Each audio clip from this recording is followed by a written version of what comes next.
എന്താ ഇത്ര താമസിച്ചേ? ഞാൻ പാക്ക് ചെയ്ത് വെയിറ്റ് ചെയ്തോണ്ടിരിക്കായിരുന്നു. കാര്യം പറയായിരുന്നില്ലേ? എത്ര നേരിട്ട് വിളിക്കുന്നു. സോറി മീര, ജോലി ഉണ്ടായിരുന്നു. എന്ത് ജോലി? DJ കാണാൻ പോകുന്നല്ലേ പറഞ്ഞത്?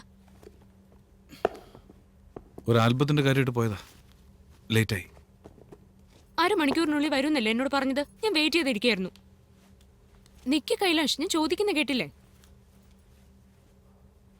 ഞാൻ പറഞ്ഞില്ലേ ഒരു മീറ്റിങ്ങിന് പോയിട്ട് ലേറ്റ് ആയതാന്ന്. ഭക്ഷണം കഴിച്ചോ? എടുത്തു വെക്കി കഴിക്കാം. എന്തിനെങ്ങനെ വിഷയം മാറ്റുന്നേ? എന്താ എന്താ ഒളിക്കുന്നുണ്ട് നീ? എന്തിനെന്നെ വീട് മുഴുവൻ തിരയാൻ പറഞ്ഞത്? എല്ലായിടത്തും നോക്കാൻ എന്തിനാ പറഞ്ഞത്? എന്റെ മുഖത്ത് നോക്കി സംസാരിക്ക കൈലാഷ്. കൈലാഷ്, കൈലാഷ് എന്റെ മുഖത്ത്. എന്താ അറിയേണ്ടത് പറ. നല്ലോണം നോക്ക് എന്റെ മുഖത്ത്. ജോലി ഉണ്ടായിരുന്നു പറഞ്ഞില്ലേ ഞാൻ? എന്താ നിനക്ക് വേണ്ടത്? എല്ലാ കാര്യം ഞാൻ നിന്റെ അടുത്ത് ഒന്ന് വിളമ്പണോ? എവിടെ പോയി എന്തൊക്കെ ചെയ്തു എന്നൊക്കെ ഞാൻ ശ്രദ്ധിക്കുക. കുറച്ച് കൂടുതലാണ് നിനക്ക്.